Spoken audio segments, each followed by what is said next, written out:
C'est vrai que le marketing qu'on faisait quand je suis sorti de la HEG, je suis parti dans le monde professionnel en 2005 et en 2023, ça n'a rien à voir. Les réseaux sociaux, c'est indispensable, au moins pour être visible, pour que les gens ils voient qui t'es. Puis alors qu'en 2005, ça n'existait pas. Enfin oui, tu avais Facebook, tu publiais 2-3 trucs et puis voilà quoi. Donc voilà, il a fallu évoluer. Et puis il y a certains qui disent non, mais on fait comme ça depuis 10 ans, ça marche bien. Oui, mais il y a 10 ans, c'est vieux quoi. Le fait d'avoir un bon réseau, c'est bien. Oui, pour moi, c'est la base dans la construction de l'immobilier. Le réseau, c'est primordial, mais pourquoi pas être visible aussi un peu, de montrer qui vous êtes, et qu'ils t'ont déjà vu, t'ont déjà entendu, ils savent commenter, ils savent comment tu parles, ils savent ce que tu as fait, donc finalement ils ont l'impression de te connaître. Mais je trouve ça génial parce que finalement ça t'ouvre une audience qui est en Suisse, même si elle est limitée, et puis surtout ça t'ouvre une porte, on va dire ça comme ça. Hey, c'est Edouard, bienvenue dans l'After, le podcast dédié à l'immobilier et au monde du business en Suisse romande. L'objectif de ce podcast, c'est de vous permettre de continuellement apprendre même après votre journée de travail. Si vous appréciez le contenu, je vous demande une seule faveur, laissez-nous un avis 5 étoiles sur la plateforme que vous utilisez. Allez, bon épisode. Hey, dans ce nouvel épisode, j'ai la chance d'accueillir Patrick Grosbetti, assez connu sur les réseaux sociaux. Et Patrick. Salut Edouard, ça va?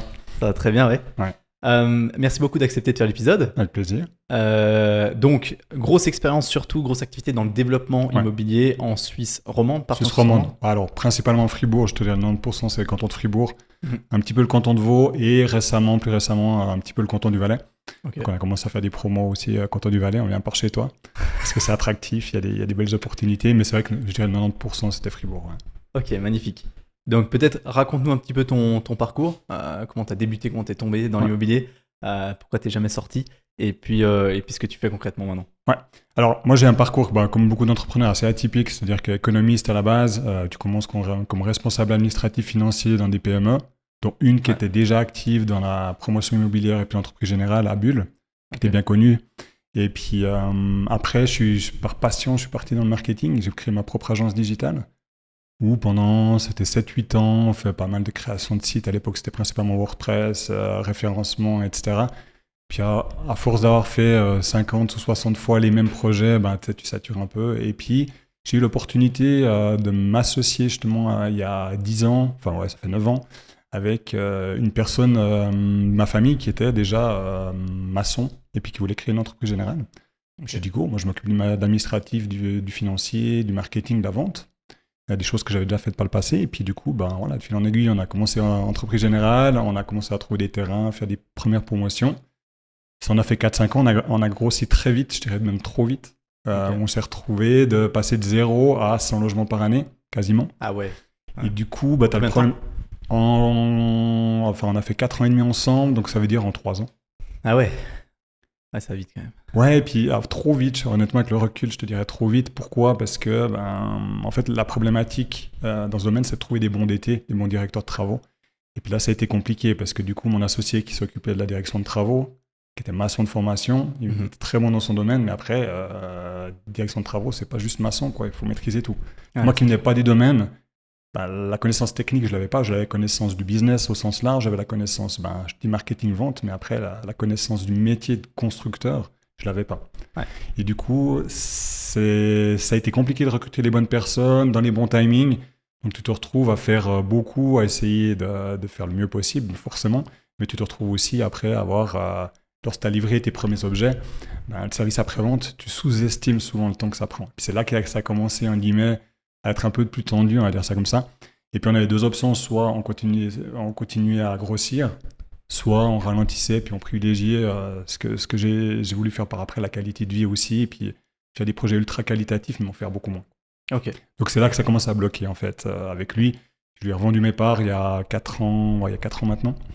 Et du coup, il est parti, il a continué de son côté. Et puis moi, j'ai recréé une multitude de petites sociétés où j'ai racheté aussi quelques sociétés. Au total, il y en a eu jusqu'à 7, où c'est vraiment toutes les sociétés qui te permettent vraiment de faire un projet immobilier de A à Z. C'est-à-dire que j'ai une société de prospection qui fait aussi accompagnement et conseil pour les personnes qui veulent travailler dans le domaine. Ensuite, j'ai une entreprise, un bureau d'architecte, un petit bureau d'architecte pour les mises à l'enquête, et une entreprise générale forcément, entreprise totale. Et du coup, maintenant, depuis peu, je le dis officiellement aussi, on fait du courtage, mais immobilier neuf. La vente, ok. De Voilà. vos propres projets. Nos propres projets. Et pourquoi je précise immobilier neuf, vu que j'accompagne quand même beaucoup de courtiers immobiliers à se développer, ça serait un petit peu malin de ma part, toi, de dire Ouais, bien sûr. d'un côté, je te coach, mais d'un autre côté, je prends les mêmes mandats, quoi. Ça serait c'est clair, pas c'est juste, clair. quoi. Ok, Donc voilà. Donc maintenant, j'ai toute la chaîne en beaucoup plus petit, beaucoup plus serein pour moi. C'est-à-dire que j'ai plusieurs associés dans les différentes sociétés, Ouais. mais on a très peu d'employés. Ok, d'accord. Donc c'est un choix d'avoir fait plus petit, mais plus qualitatif. Ok, magnifique. Donc, c'était quand vous avez débuté cette entreprise générale, c'était vous faisiez vos projets directement ou bien à la base vraiment c'était du service quoi? Tu dis Prestation. l'entreprise générale que j'ai toujours maintenant ou celle que j'ai revendue? Celle de base au tout début. Celle de base au tout début. Alors au début, si tu veux, la bonne chose, c'est que vu que mon ancien associé avait déjà une entreprise gros œuvre, il avait déjà pu capitaliser. Et puis en fait, on a tout de suite commencé. Il a trouvé un terrain. Puis le jour où je me suis associé avec lui, on avait directement un projet. Excellent. Mais, il y a toujours un mais, c'est qu'il fallait encore mettre à l'enquête. On n'est pas tombé sur l'architecte la plus smart que je connaisse. Ok. Et puis on s'est retrouvé avec une interprétation un peu erronée, pas du RCU, du règlement, mais une interprétation des villas groupées. Et voilà, on s'est fait un projet où l'indice, l'IBUS, a été utilisé, on va dire pas tout à fait correctement, puis on a dû se battre au SECA pour avoir le permis. Donc là, en fait, au lieu d'avoir une mise en enquête de 6 mois à l'époque, on s'est retrouvé à 12 mois et puis à devoir batailler au SECA avec M. Stempfel pour que ça passe. Ouais. Donc tu commences ton entreprise où tu es à deux doigts de dire, mais en fait, s'il n'y a pas le permis, ça va être mort, quoi. Ah c'est clair. Bon, on en parlait avant, justement, de ce marché qui aujourd'hui est très compliqué. Un domaine qui s'est quand même beaucoup spécialisé et surtout qui a des spécificités cantonales qui sont très différentes. Donc des divergences importantes entre les différents cantons. C'est quoi comment tu vois la suite, peut-être par rapport au moment où tu as débuté dans l'entreprise générale, ou comme tu disais, à l'époque, 6 mois pour l'autorisation de construire. Aujourd'hui, ça arrive rarement. Ouais, rarement. Comment tu vois la chose aussi? Parce qu'à l'époque, il y avait, dans les développeurs, il y avait aussi des gens qui venaient de n'importe quel domaine, qui héritaient d'un terrain, qui disaient « Ah ouais, je vais faire un petit immeuble, je vais faire un petit truc. » Et aujourd'hui, c'est un peu terminé, ça. Ouais. D'un côté, pour moi, c'est une bonne nouvelle. C'est ce que j'appelle une épuration qui doit se faire. Enfin, c'est trop drastique, mais c'est qu'en fait, c'est la même chose dans le courtage immobilier que tu connais bien. C'est qu'il y a eu des touristes qui, il y a encore 2 ans, même une année, on mettait une annonce, ça se vendait, une villa, même hors de prix, les taux étaient bas, tout le monde se ruait dessus, on n'allait même pas la visiter, quasiment on la réservait. D'ailleurs, j'ai eu un cas de quelqu'un depuis la Pologne qui a réservé une de mes villas sans venir la voir, quoi. Ah ouais? Ouais. Ça s'est fait, la vente? Oui, ça s'est fait. Il voulait négocier, j'ai négocié 0 francs, on l'a vendu 100 000 francs de plus que toutes les estimations parce qu'il n'y avait pas, quoi. Il n'y avait pas de bien, c'était tout près d'ici, justement. Et puis, justement, pour le développement immobilier, je pense que c'est un peu la même chose. C'est qu'effectivement, nous, du coup, ça fait 8-9 ans, on pouvait s'improviser développeur, ou moi, j'aime plutôt dire promoteur immobilier. Mais c'est vrai qu'on avait le terrain, on s'associait avec un maçon, justement, comme j'ai fait. Alors, on trouvait un architecte, on mettait à l'enquête, on avait assez rapidement, sauf dans ce cas-là, un permis. Tu mettais en vente, les taux étaient relativement bas. À l'époque, je crois que c'était un 7, un 8 à 10 ans. Donc ça allait encore. Ou peut-être on n'était pas loin des deux. Ouais. Et puis après, ça a été dans le bon sens. Les taux ont baissé, mais il y avait de moins en moins de terrain. Et du coup, l'avantage qu'on avait, c'est que vu que j'étais associé avec aussi un constructeur qui fait du gros œuvre, forcément, il y avait la marge sur la construction, la marge entreprise générale, plus la marge promoteur. Donc c'est intéressant. Ouais, c'est clair. Donc on pouvait se permettre aussi d'avoir des terrains peut-être un peu plus chers, mais après on s'y retrouvait par la suite. Maintenant, ça c'est pas mal, je pense, ça a commencé, puis ça devrait encore se professionnaliser. Parce que c'est vrai que maintenant, pour moi, selon moi, le métier de promoteur immobilier ou développeur immobilier, c'est le plus complexe, quoi. Parce que finalement, si tu réfléchis, tu dois être prospecteur foncier.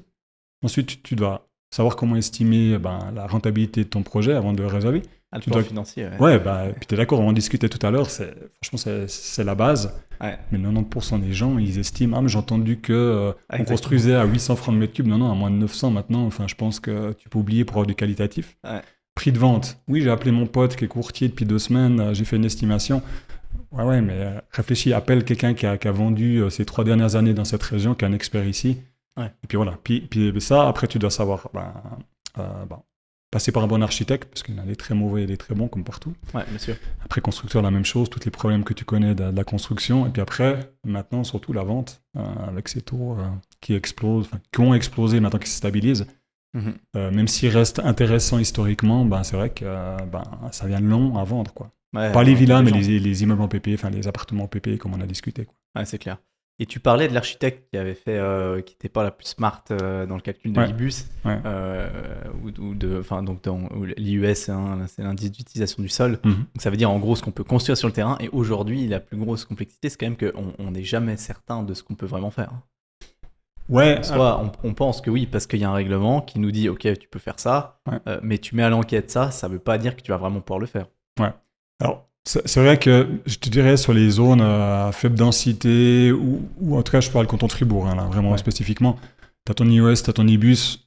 Si tu n'es pas dans une prescription particulière où il y a un PAD, où il y a des restrictions supplémentaires, ou les biens culturels, parce que c'est la pire des choses pour moi, c'est les biens culturels.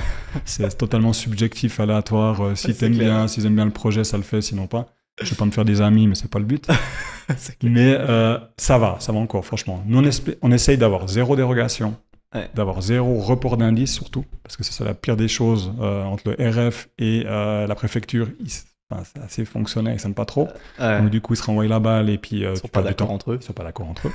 Et puis, si tu respectes tout, on va dire à 100%, ça va. Tu as ton permis en 8-10 mois. Si tu n'as pas d'opposition, si tu as une opposition, tu perds un mois parce qu'elle va être levée et tout ça.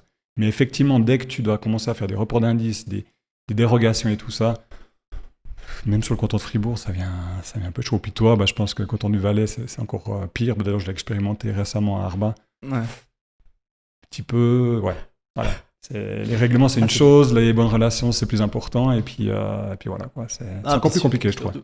Ouais, puis surtout, là, c'est des zones qui sont pas très densifiées, mais quand tu rentres dans des zones qui sont très densifiées, typiquement Genève, typiquement Vaud, j'ai l'occasion de parler avec beaucoup de confrères là-bas, c'est compliqué, quoi. Il y a personne qui achète un terrain, sans conditionnement, ça se fait très rarement, et si c'est pas conditionné, c'est en tout cas conditionné à d'autres éléments, genre le nombre de mètres carrés que tu peux construire réellement, etc. Donc tu peux plus tellement acheter un terrain et voir plus tard, quoi, parce qu'aujourd'hui on peut plus se baser là-dessus. Ouais, c'est clair. Mais c'est vrai que c'est des zones, comme tu dis, Vaud et Genève, où c'est encore plus particulier parce que forcément il y a une forte demande de logement, surtout en PPE. Souvent c'était proche de Lausanne, c'était proche de Genève, mais il y a plus de terrain où ils sont impayables.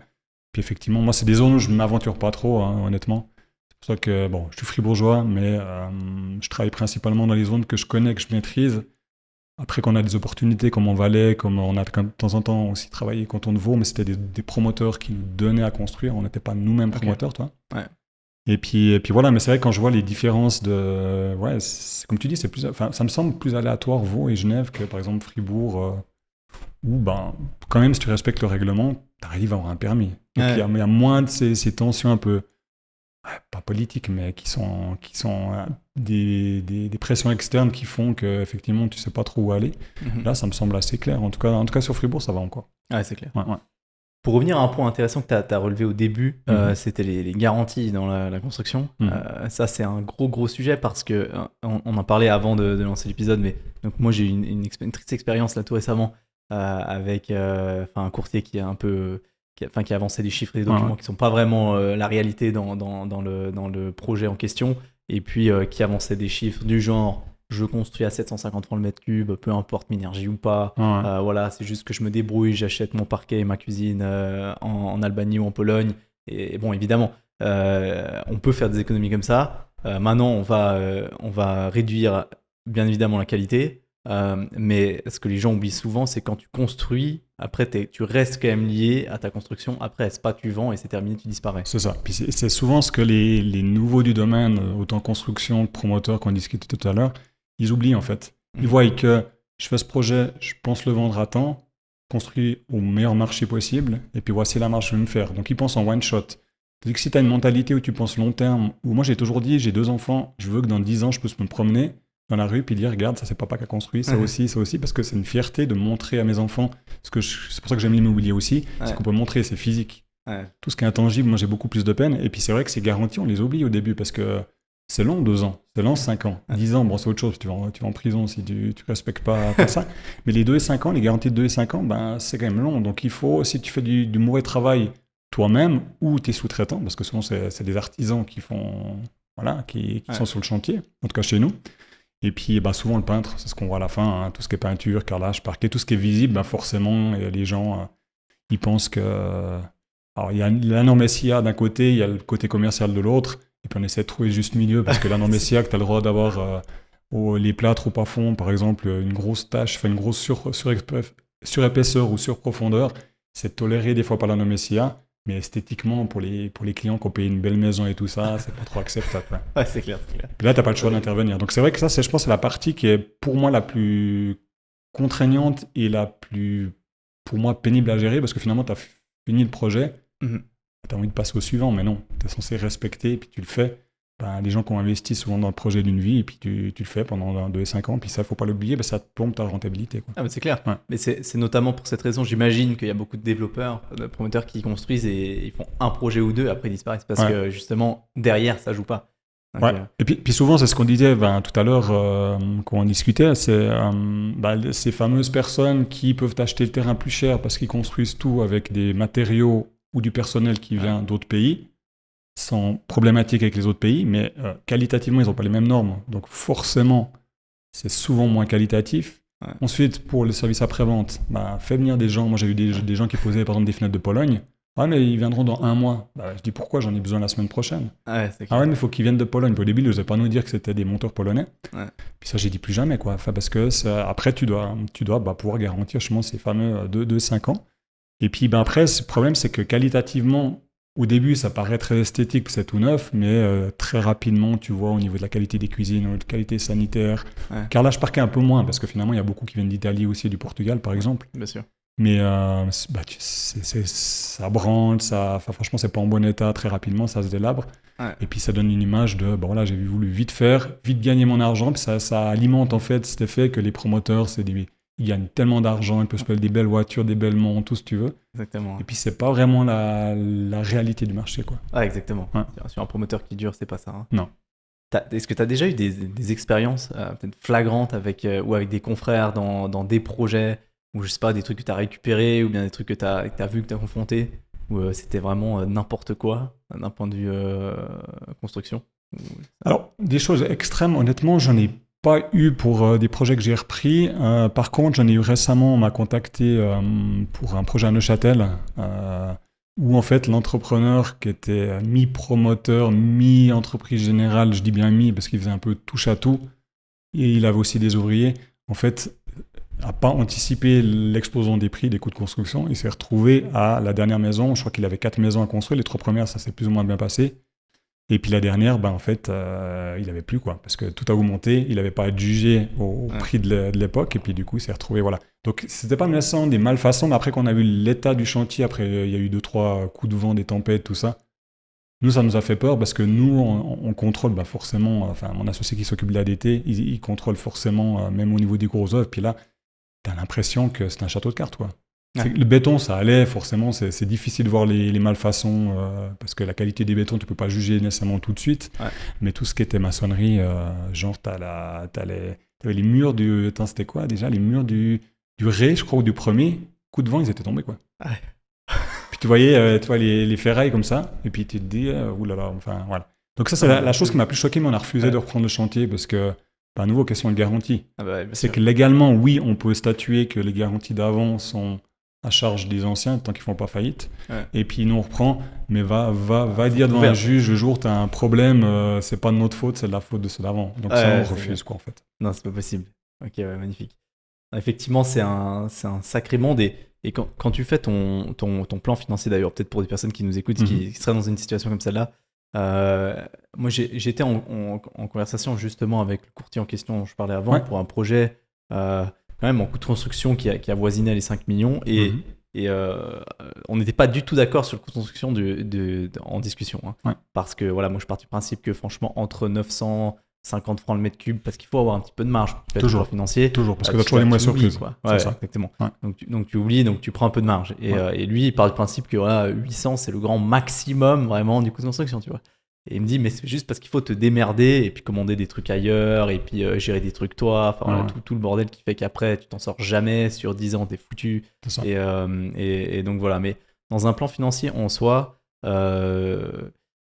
c'est quelle marge est-ce qu'il faut viser pour être serein? Typiquement, le promoteur qui a fait ces maisons-là, 4 maisons, 3 ça s'est bien passé, c'était juste avant l'augmentation du coût de construction, mais ça c'est des choses que tu peux pas maîtriser, quoi. Ouais. Et donc tu dois toujours garder dans ton risque une certaine proportion, quoi. Ouais. Alors, si tu veux, moi, pour les plans financiers, je suis économiste à la base, donc forcément, les chiffres, ça me parle. Mais j'essaie toujours de faire le worst case. Donc, c'est-à-dire qu'on part du pire du cas. C'est-à-dire que moi, à l'heure actuelle, si tu me demandes de faire un projet chemin de villa pour parler de ces villas, pour moi, le minimum, c'est 900 francs de mètre cube, plus 10% de réserve. Donc, ça fait quand même 990. Pour des terrains, je parle de terrain plat, pas terrain en pente, torrent en vallée, à Nada, enfin, on est bien d'accord, où tu as des travaux spéciaux, parabole linoise et tout ça. Ouais. Je parle vraiment de terrain plat, standard, accès facile et tout ça. 900 francs de mètre cube, 10% de réserve. Après, tu rajoutes tes aménagements extérieurs, tu rajoutes tes taxes, entre 3 et 5%, ça dépend des cantons, des projets et tout ça. Ouais. Et puis, les honoraires d'architecte. Et puis, donc ça te donne tes coûts de construction qui tiennent la route. Tu as déjà ces 10% de réserve qui te permettent de voir venir. Parce que c'est vrai que 2022, ça a été une année catastrophique pour les augmentations des coûts. Là, ça se tasse, heureusement. La même chose que les taux. Ça a descendu un peu. Hein. C'est les coûts de construction, tu dis ? Ouais. Moi, je suis pas convaincu que c'est descendu. C'est juste que les gens, ils se rendent compte, les sous-traitants, que pour avoir des boulots, ils n'ont pas le choix d'être un peu plus agressifs qu'en disant il y a les taux qui augmentent, la guerre en Ukraine, ma grand-mère, enfin, j'en sais rien. Tu sais, ils utilisent toutes les excuses du monde pour faire augmenter. Le seul qui avait raison, c'est vrai que le bois, l'isolation périphérique, ça avait explosé, la ferraille aussi un petit peu. Ouais. Mais ils en ont joué pendant 6, 8, 12 mois où chaque mois, tu te disais non, mais c'est pas possible. Quoi. Il n'y a pas eu 12 guerres en Ukraine. Quoi. On s'est rendu compte que tout a été produit en Ukraine. Tout est produit en Ukraine. Ça vient d'Italie, mais ça passe par l'Ukraine. Et puis voilà, après au niveau des prix de vente, ce que je fais toujours, c'est, alors si c'est des zones que je maîtrise, canton de Fribourg, je dirais la partie francophone du canton, ça, il n'y a pas de souci, je me débrouille, j'ai mes propres outils, comme on utilise tous les outils utilisés par les banques, j'ai ma propre méthode de calcul. Et puis après, j'appelle toujours un courtier local, comme je t'ai dit tout à l'heure, qui a déjà vendu récemment dans la région, qui n'a pas débuté la semaine passée à faire ce métier. Et puis, j'enlève, genre s'il me dit 6 000 francs le mètre carré, au niveau de prix de vente, moi, je pars à 5 008 par exemple. Okay. Et puis, en plus, je rajoute une marge de négociation de 3%. Donc, t'imagines comme je suis drastique, c'est que je gonfle les coûts de construction de 10% et je diminue de 3%. Enfin, manuellement, je diminue les prix de vente, puis en plus, je mets une réserve de négociation de 3%. Ouais. Donc, du coup, tu te retrouves avec des fois des marges. Par exemple, pour les villas, à moins de 100 000, je ne commence pas parce qu'il y a toujours des problèmes, il y a toujours des choses à faire, à offrir, à corriger. Et du coup, plus ces réserves-là, ça c'est dire qu'on n'a jamais vraiment de mauvaises surprises absolues. Quoi. Là, nous, je te parle des villas, je ne te parle pas nécessairement des immeubles et des appartements PPE où là, la problématique est autre. Mais du coup, si tu fais comme ça avec des villas, franchement, tu prends zéro risque. Ça ne veut pas dire que tu vas finir à 100 000 de marge par villa, mais c'est-à-dire qu'au pire des cas, t'as mangé tes 10%, t'as mis de réserve de construction parce qu'il y a eu peut-être des travaux spéciaux que t'as voulu assumer, etc. Puis pas les reporter sur ton client final. Et au niveau de prix de vente, peut-être qu'il y a eu, comme en cas de Covid, les prix sont tassés aussi. Comme ces temps, ils sont pas tassés, mais c'est plus difficile de vendre au prix juste du marché parce que les taux sont plus hauts, donc les clients sont plus pinailleurs, les prospects. Plus négociés. Je pense que tu le sens plus aussi. Ouais. T'es d'accord, ils regardent les petits détails qu'avant, c'est un détail parce que de toute façon, sinon ils savaient que ça leur passait sous le nez. Maintenant, ils sont revenus en force, mais d'un côté, c'est bien que les acheteurs viennent en force. Ouais. Mais d'un autre côté, ils pinaillent vraiment, pour moi, trop. Quoi. Ouais. Là, tu sens que le marché a vraiment shifté là, sur la dernière année. Hein. Ouais, alors clairement. Alors, à nouveau, villa, pas vraiment, en tout cas dans le canton de Fribourg. À nouveau, je te parle, je sais que j'insiste sur le canton de Fribourg, mais c'est le marché que je maîtrise le plus.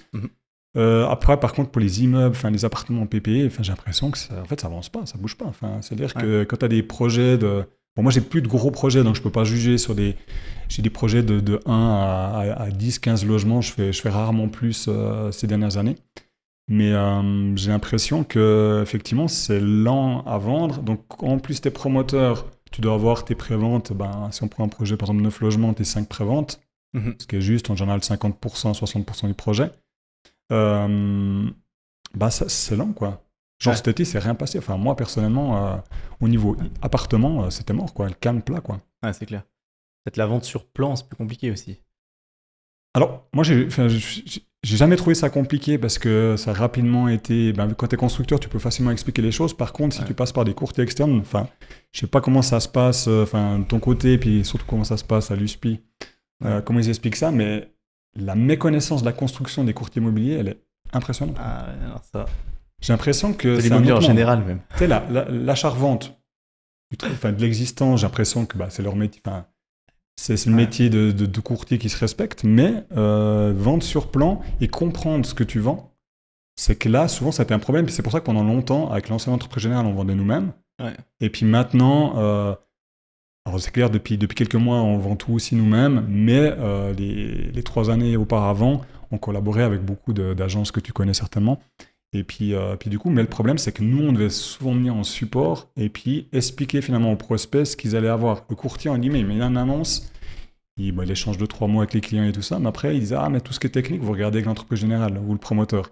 Puis nous, on était là, bah non, c'est dans tes 3% quand même. Ouais, c'est clair. C'est là que j'ai souvent eu un problème, c'est pour ça que je me suis dit, là, il y a quelques mois, j'ai réactivé une société, là, MTG, et puis du coup, je me suis associé à quelqu'un qui était courtier, j'ai dit, écoute, tu me développes ça, on fait de l'immobilier neuf au maximum, le reste, on donne même à nos partenaires et tout ça, pour pas rentrer en concurrence avec eux, Ouais.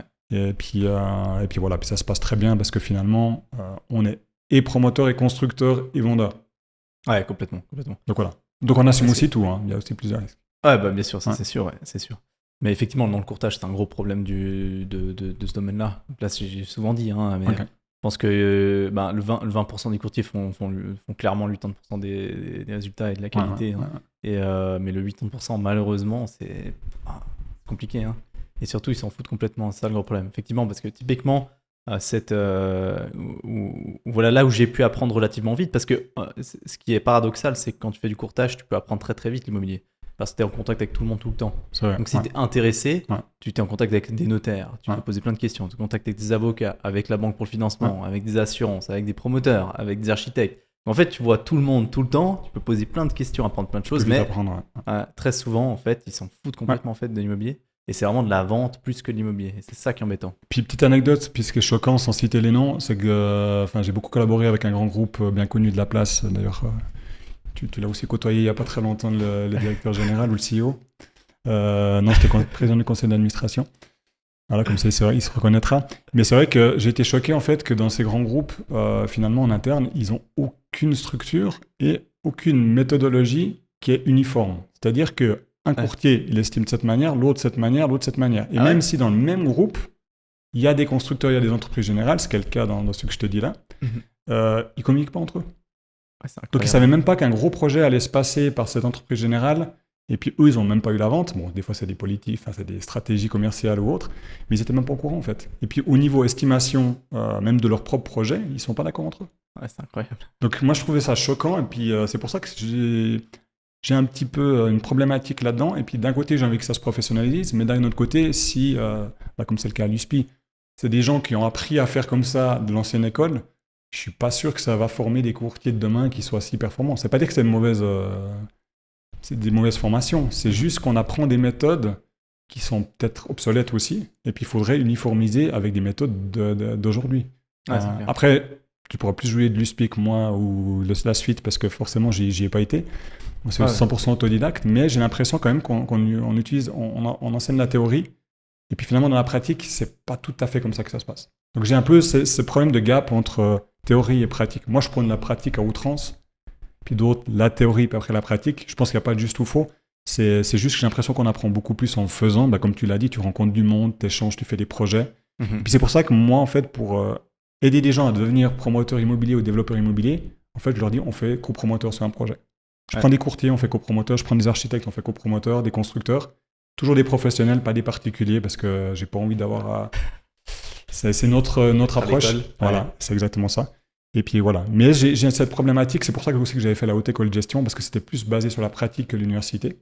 Puis j'ai toujours été convaincu que la pratique, ça prime vraiment sur la théorie. Puis petite anecdote, c'est quand je suis sorti de l'HEG, je pensais que j'étais le maître du monde, parce que toi, diplôme économiste, t'es jeune, voilà.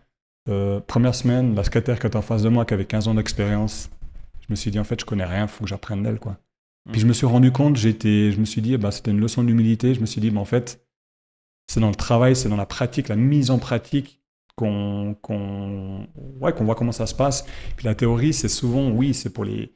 En général, ça peut se passer comme ça, mais il y a tellement de cas particuliers dans notre domaine d'activité, dans la construction, le développement immobilier ou même le courtage, que finalement, c'est sur le terrain que tu les vois, quoi. Ouais, complètement. Après, ouais, par rapport aux formations, je pense Mhm. à l'USP et à la suite. Moi, c'est clair, bon, je suis très, très T'es en plein dedans, intégré ouais. dans ces Ah ouais, associations. justement, ouais. Et puis, effectivement, j'étudie à l'USP Mhm. maintenant, j'ai étudié à la suite, je vais donner des cours à la suite. Ah, t'as donné, Donc, ok. ouais, exactement. Ouais. Donc, combiner tout ça, moi, c'est clair que j'aime beaucoup ces écoles. Après, Mhm. c'est certain que c'est pas fait. Et d'ailleurs, ils le disent Ok. en gras sur tous les sites. C'est pas du tout fait pour les gens qui ne sont pas du domaine. Donc, c'est évident que eux, et typiquement le brevet fédéral en soi, Mhm. quand tu vas l'étudier, c'est simplement la mise théorique, enfin, la cristallisation de ta pratique dans un papier qu'on te donne. Tu Ouais. vois. C'est ça l'idée du brevet.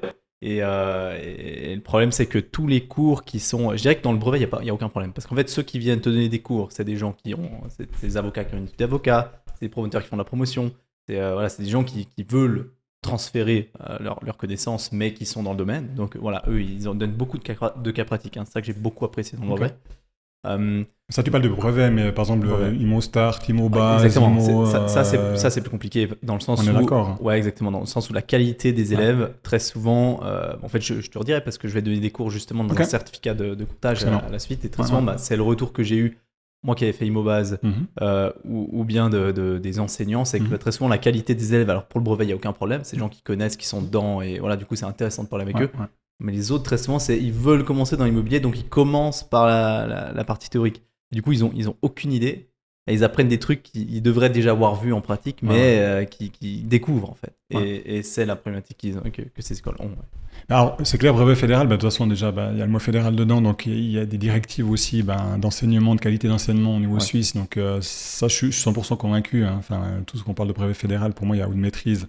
Pour moi, je sais que c'est ultra qualitatif Exactement. en Suisse. C'est comme la maîtrise, effectivement, directeur de travaux, etc. C'est Ouais. bien. Ça, je critique pas. Après, ce que je critique, justement, comme tu dis, c'est des débutants qui rentrent dans le métier, parce que moi, j'ai surtout accompagné des courtiers immobiliers qui débutaient, qui créaient leur agence, qui créaient leur activité plutôt. Ouais. Et puis, c'est vrai que je me suis rendu compte que certains avaient fait Imo, je ne sais plus dans quel ordre c'est, mais Imo Start, Imo Base, après, ils pensaient qu'ils étaient prêts et autres, et puis qu'ils avaient besoin d'un coup de pouce pour la mise en pratique. Puis c'est vrai que j'ai trouvé que finalement, ils avaient appris des termes, un état d'esprit en guillemets, mais ça dépendait aussi de quel prof sur lequel ils sont tombés. Et puis du coup, par contre, ils n'en avaient aucune idée, quoi. Ouais. Et puis, mais après, c'est un petit peu le même ressenti que j'avais eu en sortant de la HEG aussi. On a appris plein de choses, mais finalement, tu en utilises 4-5%. Ouais, c'est clair. Tu as une sorte de généraliste. Après, si tu veux spécialiser, justement, tu as un brevet, tu as une maîtrise et autres. Et puis du coup, c'est en faisant les choses que tu apprends. Et puis malheureusement, l'école en Suisse nous conditionne à être des moutons à faire tous la même chose. Entrepreneur, on pousse pas trop. Même à la HEG, haute école de gestion, la gestion d'entreprise, on l'a jamais appris. Enfin, on a appris des gros théorèmes qu'on n'utilise jamais, qui datent de 1842. Mais on n'a jamais appris ça. Créer une entreprise, à la HEG, je l'ai pas appris. Je l'ai appris tout seul. Ouais. Pour moi, ça me choque. Maintenant, je sais qu'ils ont évolué. Hein. J'ai 42 ans, donc c'était quand même 2005 que je suis sorti, donc ça date. Hein. Ouais. J'espère que maintenant, ils ont des cours d'entrepreneuriat et tout ça.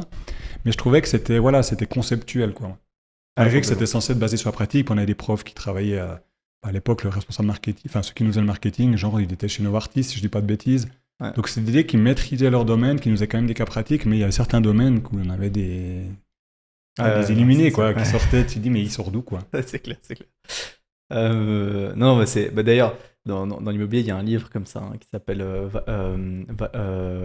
Économie immobilière et valeur des biens-fonds, je crois, de Kaspar Firth. Okay. Kaspar Firth qui est très fort, qui donnait des cours à la suite d'ailleurs, mais qui fait partie justement de c'est un docteur économiste de Zurich, si je ne me trompe pas. Et du coup, ouais, son livre, disons que pour qui est très, très théorique, quoi. Donc, pour l'implémenter dans la pratique, il faut quand même vachement filtrer ce qui est écrit, mais qui reste quand même extrêmement intéressant. Ouais. Alors, c'est clair, pour poser les bases, c'est comme la méthode des 4P, le principe des 4P en marketing et tout. Oui, tu dois l'apprendre un jour ou l'autre. C'est juste pour appréhender le marché.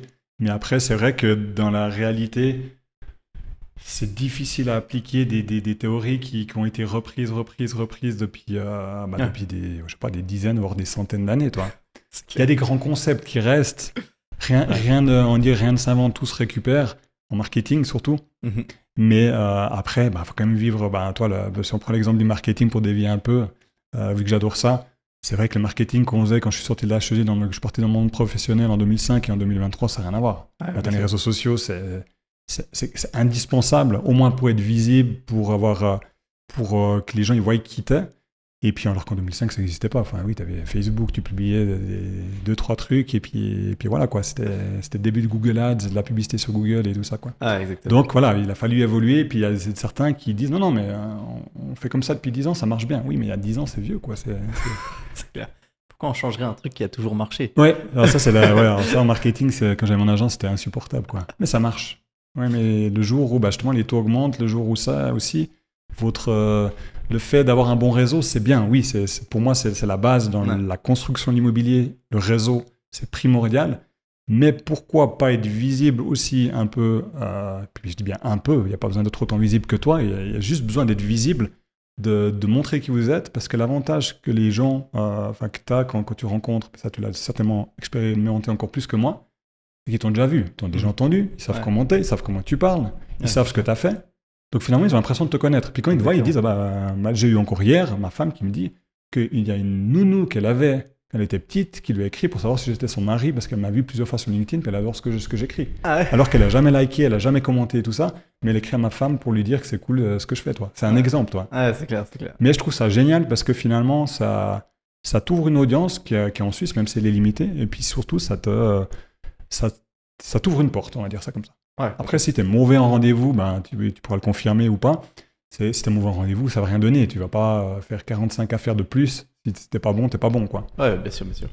Mais disons que l'acquisition, elle est beaucoup plus simplifiée une fois que tu es visible. Par rapport à la spécialisation des métiers de l'immobilier, parce qu'aujourd'hui, c'est beaucoup spécialisé par rapport à avant où tout le monde faisait un peu de tout. Ouais. On a encore aujourd'hui des gens qui font un peu de tout. Alors, toi, c'est très intéressant parce que tu as développé maintenant un écosystème intéressant qui peut te permettre de partir de zéro, vraiment avec un terrain, la recherche du terrain jusqu'à la fin où tu rends les clés. Mais ça reste construction, vente, immobilier, développement, quoi. Mais ce qui m'a toujours posé un peu de problème moi dans l'immobilier, c'est ces gens qui font seuls, ils font de l'administration de PP, ils font la gestion locative, ils font du courtage, ils construisent de temps en temps, ils font des estimations, etc. Et du coup, ils ne sont pas du tout focus sur un domaine, mais ils font du généralisme et du coup, ils ne sont pas bons partout. Quoi. Je suis 100% d'accord avec toi. D'ailleurs, je fais le parallèle alors, plutôt dans la construction avec ceux qui font carreleur, parquetteur, un petit peu maçon. Ouais. Qu'est-ce qu'ils pourraient faire encore d'autre? On pose aussi de temps en temps des vides parce qu'on a un bon plan, je ne sais pas où. Et puis c'est vrai que c'est des métiers qui sont, surtout ceux que tu as cités, il faut être ultra bon dedans, surtout que par exemple la gérance ou autre, c'est pas 3-4%, c'est pas là qu'il faut du volume. Hein. Ouais. Donc voilà, si tu fais pas que ça, d'ailleurs en parlant avec certains directeurs de grosses agences et tout ça, ils disaient souvent c'est pour nous rendre visibles, puis on gagne notre vie avec le courtage ou avec d'autres métiers. Ouais. Mais effectivement, ceux qui veulent un peu tout faire, c'est le problème de ceux qui disent si je fais que de l'administration PP, si je fais que de la gérance, si je fais que du courtage, je vais perdre des clients. Puis ils sont souvent au début, puis ils se disent je fais tout, comme ça j'amènerai plus de monde. Mais non, moi je suis convaincu que d'être niché, pas ultra niché non plus, il ne faut pas aller à l'extrême, ça fonctionne mieux parce que tu es vraiment vu comme un expert dans ton domaine. Et puis tu prends le comparatif avec les médecins. Est-ce que quand tu as un problème, tu préfères voir un généraliste ou un spécialiste? Spécialiste. Ouais. Et puis s'il te dit que tu dois te faire amputer, tu vas te faire amputer. Puis ça te coûte une blinde. Et puis, tandis qu'un généraliste, souvent tu lui dis, moi, c'est pas méchant, mais j'ai jamais trop pris au sérieux non plus les généralistes, parce que c'est comme moi en étant économiste, je sais un peu tout faire, mais je sais rien faire quand je suis sorti. Ouais, c'est clair. Tandis que les spécialistes, tu dis amen quasiment quand tu vas. Ouais. Puis là, ça fait presque peur, parce que déjà, tu les payes plus cher, tu dis amen quand tu vas chez un spécialiste, un médecin. Et puis, je pense dans le business, les autres activités, c'est un peu la même chose. Si tu es vraiment un expert, tu arrives à le démontrer, comme tu le fais très bien en ligne, les gens, ils vont même pas trop se poser de questions. Ouais. Ils vont dire, je veux travailler avec toi pour ça. Mais en fait, en finalité, tu peux être peut-être aussi pas nécessairement le meilleur, mais au moins dans la tête des gens, tu te positionnes comme l'expert, donc ils viennent vers toi. Après, ceux qui veulent tout faire, mis à part le fait que ça leur amènera soi-disant plus de clientèle, ce qui est rarement le cas, je pense que c'est une erreur. C'est une erreur aussi. Non, c'est pas vrai, regarde. Moi, j'ai commencé, pour exemple, dans le courtage résidence secondaire. Ouais. Courtage pure vente, seulement la vente, résidence secondaire. Seulement la résidence secondaire. C'est vachement particulier, ouais. Ça m'est arrivé. C'est hyper. C'est très niché. Ouais. Mais c'est juste que là, dans le marché dans lequel j'étais, je veux dire, après 6 mois, 1 an, t'as fait que ça, t'as vu que ça, je veux dire, t'es bon. Ouais. Tu Ouais, sais je pense que tu maîtrisais. exactement Ouais, au je franc pense que près ce que tu fais, quoi. surtout que tu es resté dans la même région. Donc, Même. Donc voilà, ouais, exactement, ouais, dans une région bien spécifique. Donc Ouais, ouais. en gros, après, tu connais tout par cœur. Tu sais le nom de tous les immeubles, tu sais le nom des propriétaires de l'immeuble. C'est ça. Tu dis, purée, bon, le mec, tu vois, quand ton client il vient te voir. Alors, effectivement, en fait, le problème, c'est que tu dois être capable en fait, de te détacher du résultat immédiat. Tu vois. Ouais. Donc, c'est clair que ça arrive un peu plus tard dans le temps, parce que tu dois Ouais. apprendre vraiment Bien sûr. concrètement. Ouais, Voilà. ouais. Donc, tu peux pas dire à tout le monde, ouais, moi je fais ça, moi je fais ça, moi je fais ça, parce que là, tu peux choper des gens peut-être plus vite, mais moins longtemps. Ouais. Et par contre, dans la spécialisation, ouais, ça prend plus de temps, mais une fois que c'est en place, je veux dire, là, on me posait une question sur un appartement, Ouais, tu on maîtrisais, décrivait, je savais dans quel immeuble il ouais, était, quoi. ouais, Et je savais quel type de vue il y avait, et je sais qu'un 2 étages au-dessus, j'ai vendu à tel prix, et puis là, je veux dire, t'as pas plus crédible, quoi. Mais du coup, si t'es dans une zone limitée, tu te retrouves vite en fait limité parce que le nombre de résidences secondaires, surtout en Valais, je pense que t'étais en Valais, t'as vite fait le tour, quoi. Si tu te retrouves où c'était déjà à la limite des 20%, après t'as plus de travail en fait. Ouais, alors c'est le problème, c'est que si tu veux, si tu fais que du courtage et que tu veux scaler comme une société du genre Cardis et devenir une franchise ou vraiment engager beaucoup de monde, bah, c'est Ouais. clair que tu peux pas te limiter à une région comme ça là. Ouais. Si tu veux faire un Néo par exemple, tu peux pas faire ça. Ouais. C'est Mais clair. personne ne veut faire Néo, Mais, je te rassure. mais voilà. Mais autrement, non, sinon c'est viable, c'est pérenne, quoi, Ouais. disons. Ok. Donc voilà, mais surtout Il après. y a beaucoup d'achats-ventes justement de résidences secondaires. Ouais, ça bouge pas mal en résidence Ok. secondaire, ouais. Je me rends pas Ça bouge compte. pas mal, mais bah, ça dépend des régions. Ouais. Par contre, c'est très très spécifique comme marché. Ouais, je pense. C'est Ouais. d'un immeuble à l'autre, tu peux avoir différence x3 de prix. Tu Ok. peux avoir des objets qui se vendent en un claquement de doigts comme des objets qui traînent pendant des mois, voire des années, parce que personne ne veut aller là. Et c'est fou à quel point j'ai trouvé en fait la micro-situation tellement importante en résidence secondaire, alors clairement. qu'en fait, les gens qui achètent, souvent, ils connaissent pas la région. Ouais. Je me dis, purée, c'est incroyable à quel point ils arrivent à se rendre compte aussi rapidement en discutant un petit peu à gauche à droite que là, il faut surtout éviter. Ok. Cet immeuble-là, il faut surtout pas aller. Par contre, là-bas, c'est bon. Là-bas, c'est vraiment le top. Et du coup, la micro-situation, elle est incroyablement importante, alors que les gens qui achètent ne sont pas du tout la région. Ok. Mais c'est souvent des qui sont venus plusieurs fois en vacances, qui ont adoré l'endroit et tout ça, ou bien il y a un peu de tout. Ça arrive, il y a un peu tout, majoritairement, ouais. Ok. Majoritairement, ouais. Ouais. Donc voilà. Après, ça dépend si t'es sur Cran ou Verbier, c'est beaucoup plus même étranger. Ouais, alors, Et donc là, Ouais. bon, là, c'est des gens qui. Bon, après, c'est d'autres moyens, d'autres, ils s'en foutent complètement. Ah ouais, c'est un peu ça. Ils payent, Ils veulent le beau chalet, sont pas 2-3 millions tranquille près. et tout ça, ouais. On parlait de Verbier tout à l'heure, Ah c'est ouais. incroyable. Ouais, ça- C'est Mais moi, des j'adore régions. cette station, elle est juste exceptionnelle. Mais comme mais tu dis, investir au niveau là-dedans, il immobilier, faut- ça doit être chaud. Ouais. Ouais, bah c'est. Bon, alors ça se vend, ça résiste très bien aux crises, c'est ça qui est hallucinant. Effectivement, ça fait je veux dire, 25 ans que les gens se disent purée, ça va se péter la gueule, c'est pas possible, et les prix continuent de monter, Ah ouais, c'est continuent de monter. hallucinant. Et il y a quelques mois, je parlais avec une courtière de là-haut qui me disait ben voilà, Covid, pas Covid. Bon, le Covid a boosté toutes les stations, les taux d'intérêt sont montés, mais eux, là-bas, ils s'en foutent. Je veux dire, les taux d'intérêt, c'est quand tu achètes un truc à 20 millions, c'est que t'es pas à 1% près. Les gens, ils s'en foutent complètement de payer Ah ouais. des intérêts. Et souvent, s'il faut, ils mettent plus de cash, quoi. C'est égal. Donc, le taux d'intérêt influence encore moins la résidence secondaire, je dirais. Ouais. Ouais. Il y a beaucoup de courtiers spécialisés, parce que moi, c'est clair que sur Fribourg, on n'a pas ce problème-là. Puis en Valais, on travaille surtout en plaine, un petit peu en station, mais pas beaucoup sur nos projets. Mais c'est surtout en plaine qu'on nous propose des terrains, des projets et autres. Ouais. Mais c'est vrai un courtier spécialisé là-dedans, en résidence secondaire, moi, personnellement, j'en ai jamais vu, Ouais. jamais Bon, rencontré, jamais vu et tout ça. Mais c'est des stations qui sont sur place. Après, ça t'empêche pas de vendre la résidence principale. Ah mais ouais. je veux dire, c'est dans la région, quoi. Ouais. Spécialisé dans une région, disons, plutôt. Mais ouais, effectivement, c'est un domaine, c'est un marché qui est très spécifique. Et donc, l'immobilier, c'est aussi pour ça qu'il y a beaucoup de formations qui sont développées aujourd'hui. C'est parce Ok. qu'il Ouais. y a beaucoup de spécialisation maintenant dans le domaine. Ouais. Je pense que c'est important, ouais, de se former de manière spécifique. après, c'est toujours la même chose, c'est la personne qui te forme. Faut qu'il soit bon aussi.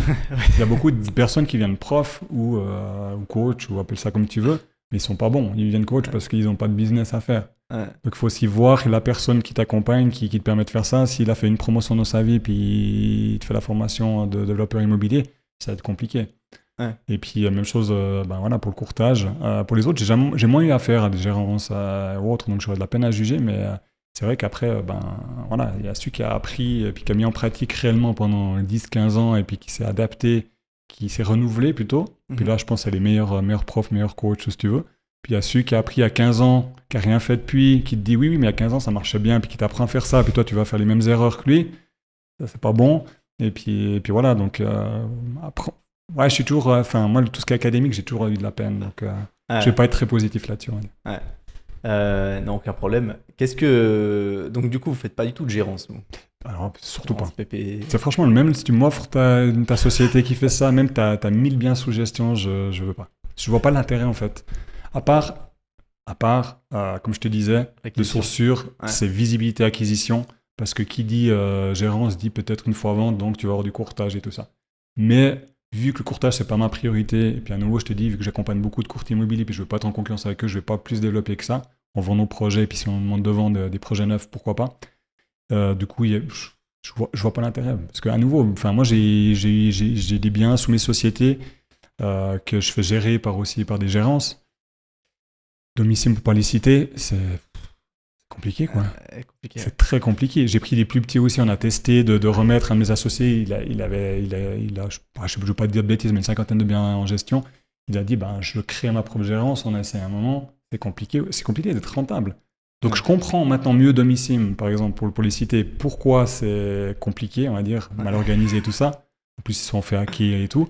Mais c'est pas trop respectable vis-à-vis des clients que le délai d'encaissement des loyers, ça prenne une plombe, etc. Tu dois être bon. À nouveau, on parlait tout à l'heure, autant faire une chose mais le faire bien que de vouloir en faire plein et puis à moitié. Et puis voilà, donc là, ça n'a pas été une bonne expérience, même avec des plus petites, donc non, ça ne m'a pas du tout donné envie d'en créer. Ouais, c'est clair.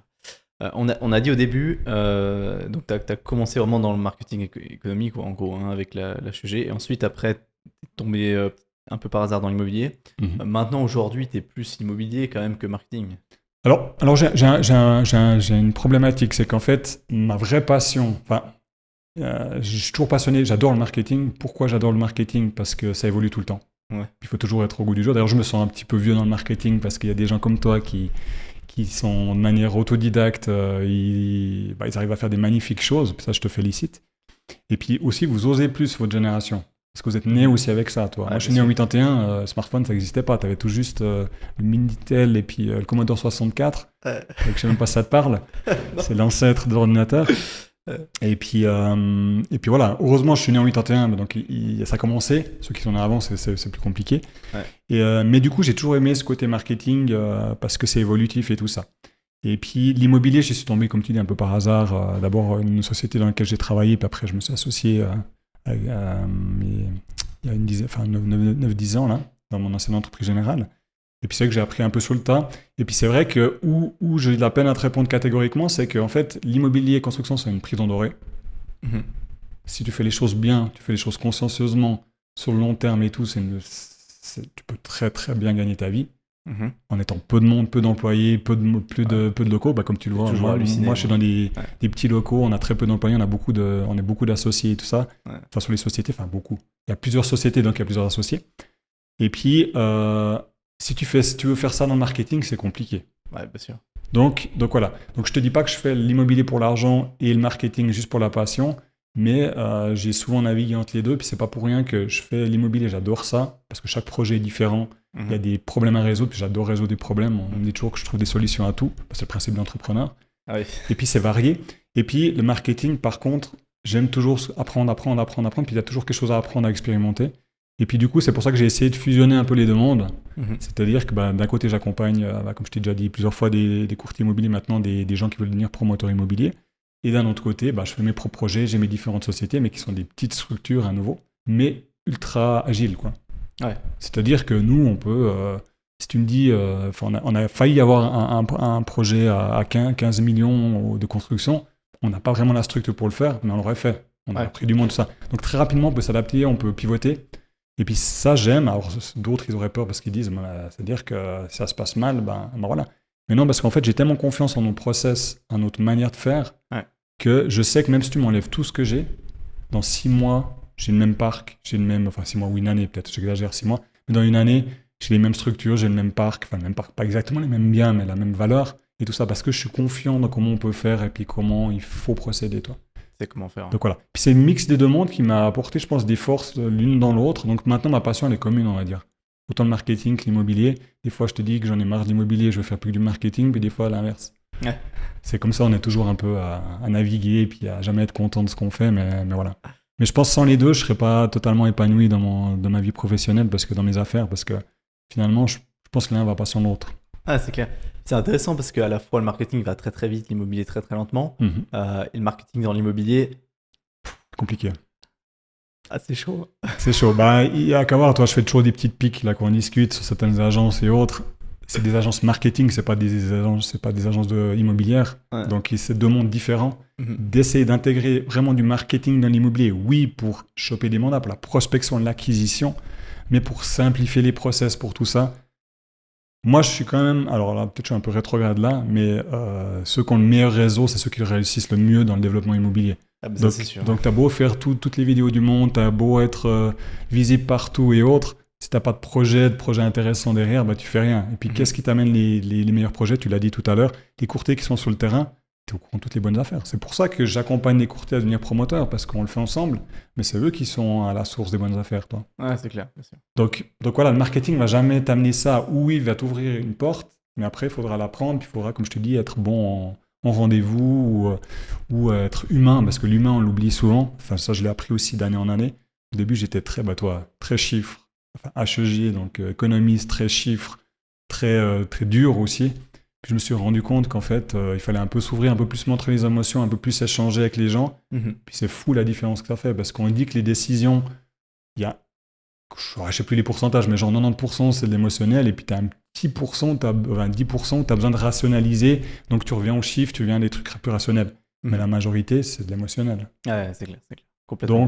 Donc voilà, ouais. Je me suis aussi affiné là-dedans. Le cul entre deux chaises, un peu. Le cul entre deux chaises, ouais. C'est difficile, des fois, c'est comme tu dis, clair. c'est toujours à cheval entre les deux, c'est la même chose au niveau caractère.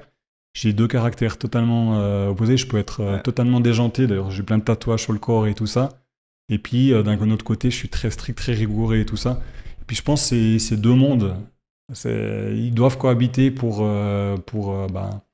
évoluer, puis pour que ça fonctionne. En tout cas pour moi, hein. Je te parle de moi, quoi. Complètement. Ouais. Ok, magnifique. Comment est-ce que tu vois, maintenant que quand même tu as une belle expérience dans l'immobilier, comment est-ce que tu vois l'évolution future des prix de l'immobilier? Parce que tu as vu l'évolution donc, ces 10 dernières années un peu, de très près, avec ce qui se passe maintenant, mais sur le long terme. Comment est-ce que tu vois la suite? Est-ce qu'il y a un plafond des prix de l'immobilier éventuellement? Ou bien du style on se dit Genève, de toute façon c'est le plafond, on va jamais dépasser ça, mais tant que Genève monte, le reste va monter, pareil pour Zurich. Comment tu vois le truc? Alors, moi, je pense qu'on n'a pas encore atteint un plafond. Pourquoi? Parce qu'on parle beaucoup de pénurie de logements, à tort ou à raison. Hein. Principalement, justement, au canton de Vaud, un peu, forcément Genève, ça fait des années qu'on en parle. Ouais. Donc, il n'y a pas de raison que ça stagne, parce que finalement, il y a une forte demande. Et puis, je parle principalement appartement PPA aussi, canton de Fribourg, on aura un besoin aussi de logement, parce qu'il y a une forte affluence, forte démographie. Et du coup, je ne vois pas comment les prix peuvent stagner avec ça. C'est clair qu'il y a des stagnations temporaires ou même des baisses temporaires, comme il y a eu ce début d'année. Flambée des prix, risque d'inflation sur inflation, enfin même pas risque, il y a de l'inflation, risque de surinflation, ça c'est un peu plus limité en Suisse.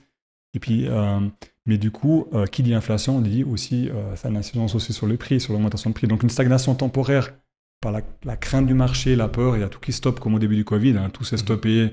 Ouais. Les gens, ils vendaient plus, ils paniquaient, ou même les gens, ils bradaient leurs biens. Dans un cas, on a pu acheter 400 000 de moins parce qu'ils ont paniqué au début du Covid. Et puis, donc des stagnations, oui, mais je pense que ces prochaines années, ça va continuer à augmenter, en fait. Ouais, donc plutôt je peux pas dire dans les délais de temps, franchement. Je suis économiste, mais j'aime pas trop faire ces projections parce que c'est un petit peu du comme ça. Mais honnêtement, je pense que ces 5 prochaines années, il n'y a pas de raison que ça diminue. Ouais.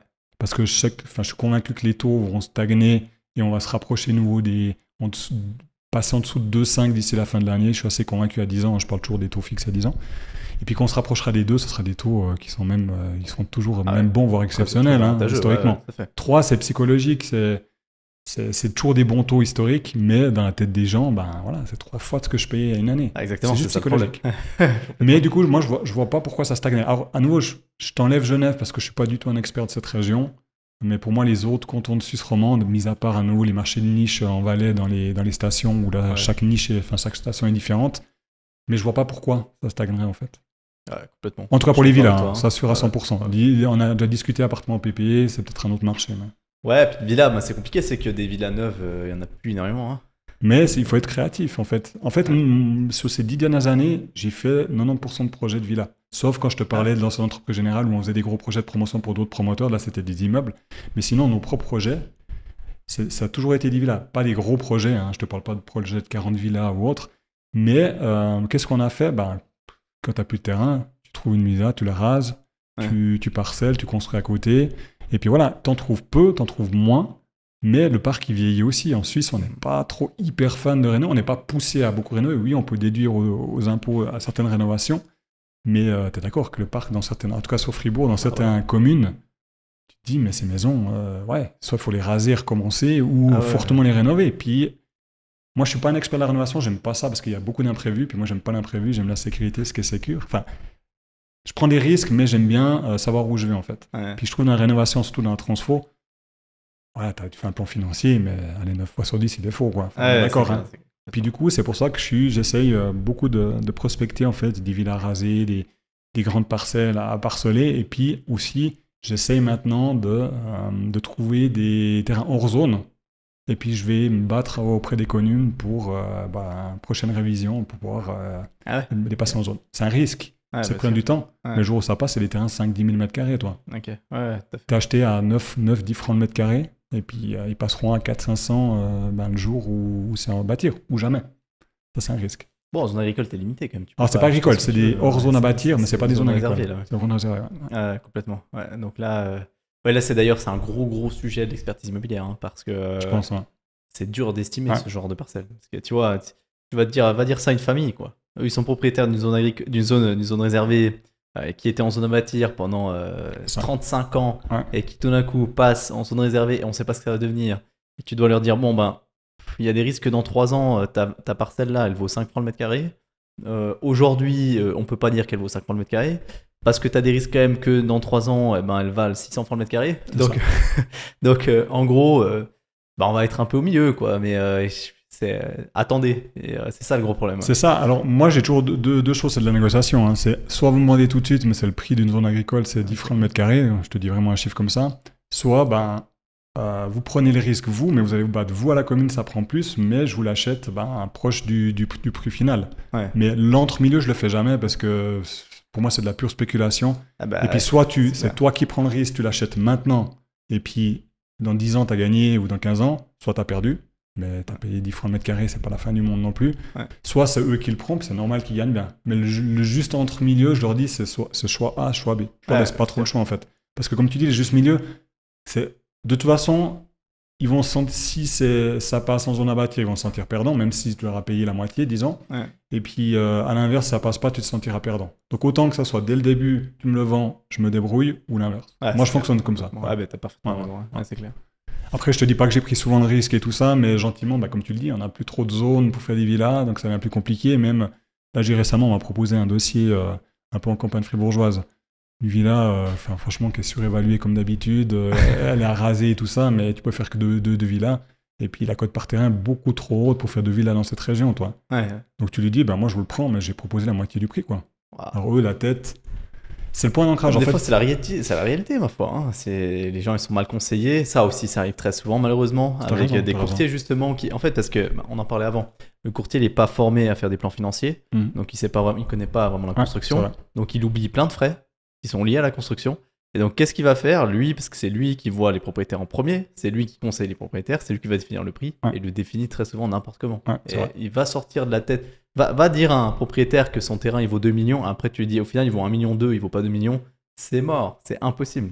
C'est vrai. La règle numéro 1 qu'on nous apprend en brevet d'expert en estimation immobilière, c'est ne donnez jamais un prix au client sur place quand vous visitez. Il va vous demander des fourchettes ou un prix comme ça approximatif quand vous visitez, mais vous faites ça, vous êtes mort, parce que vous lui donnez un prix, vous faites le rapport d'expertise, vous dites ok, j'ai pris tous les éléments en considération, je me rends compte que j'étais un peu haut, et au final ça vaut pas 1,3 million, mais ça vaut 1,1 million. C'est mort. Les 200 000 là, c'est foutu, quoi. Mais c'est vrai que le problème, c'est à nouveau, les courtiers veulent avoir le mandat, surtout souvent exclusif. Et puis du coup, le client a une idée en tête, parce que c'est toujours mon voisin, il a vendu tant il y a 2 ans. Oui, mais il y a 2 ans, c'était il y a 2 ans. Et puis cette fourchette-là, si t'es, disons qu'il pense vendre sa maison à 1,5 million, puis toi t'as 1,2 million, il va pas te donner de mandat. Et puis t'as les fameux qu'on a cités tout à l'heure, qui eux, de toute façon, ils ont besoin de mandat, ils jouent sur le volume. Puis eux, ils vont dire oui, ça vaut 1,5 million.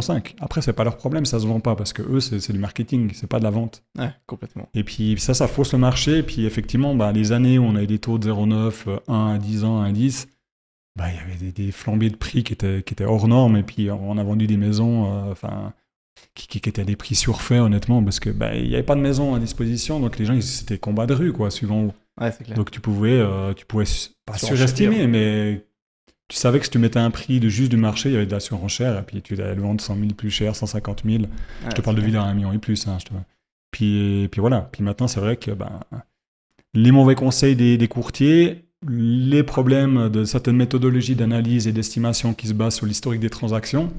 Oui, mais les transactions on est au plus haut, le temps qu'elles s'ajustent au prix actuel, ça prend 3, 4, 5, 6 mois pour avoir assez de data. Ouais. Puis ça, c'est un problème des nouvelles technologies, c'est que les data, c'est avec ce qu'on a, avec ChatGPT, c'est ça. Il a commencé 2021, ils ont pris les data, ça fait que 2 ans. Ouais. Donc, parce qu'il n'était pas connecté à Internet. Et puis du coup, voilà, si le temps qu'ils s'ajustent, qu'ils prennent, qu'ils continuent à apprendre, il faudra du temps.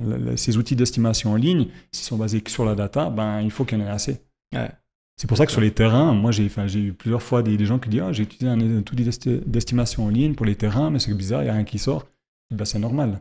C'est que les transactions de terrain, il y en a déjà tellement peu en Suisse, très peu qui sont documentées, très peu qui sont visibles en ligne. Ouais. Donc forcément, il n'y a pas assez de data. Ouais, puis bon, ton terrain, il peut être voisin à un autre terrain et valoir le double ou le triple, ça dépend ce que tu peux faire dessus. Donc, non, c'est compliqué.